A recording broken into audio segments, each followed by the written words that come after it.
అంటే యాక్చువల్గా మనకు 10,000 ఎకరాలు యాక్చువల్గా ఈ ప్రాజెక్ట్స్ కావాలి. 2,500.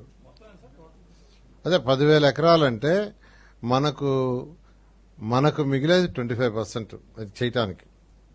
అంటే ఒక 40,000 ఏకర్స్ తీసుకుంటే ఈ యొక్క 10,000 ఎకరాలు మనకు మిగులుతుంది. అయితే వాళ్ళు ఇన్ఫ్రాస్ట్రక్చర్ చేయడానికి చేయాలి కదా, డెవలప్ చేయాలి కదా, దానికి మరి కొంత కావాల్సి వస్తుంది. దాని మీద ఫస్ట్ యాక్చువల్గా గ్రామాల్లో ప్రజల అభిప్రాయం తీసుకోమని 2 ఎమ్మెల్యేలకు చెప్పాము. అటు శ్రావణ్ గారికి ఇటు భాష్యం ప్రైవేట్కి ఇద్దరు చేస్తున్నారు. నేను అనుకోవడం ఇంకో 15 రోజుల్లో క్లారిటీ వస్తుంది.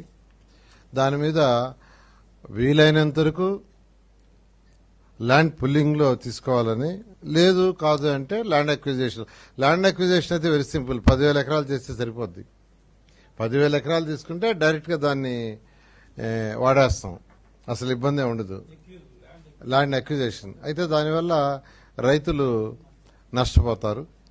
సో రైతులు నష్టపోకూడదనే ఉద్దేశంతోనే ఈ ల్యాండ్ పుల్లింగ్ ప్రిఫర్ చేస్తాం.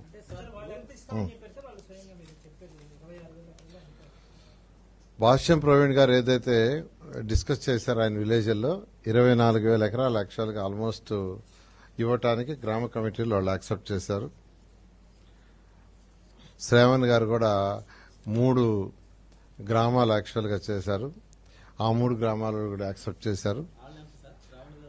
అది దాదాపు 12,000 ఎకరాలు వస్తుంది. 12,000 సుమారుగా.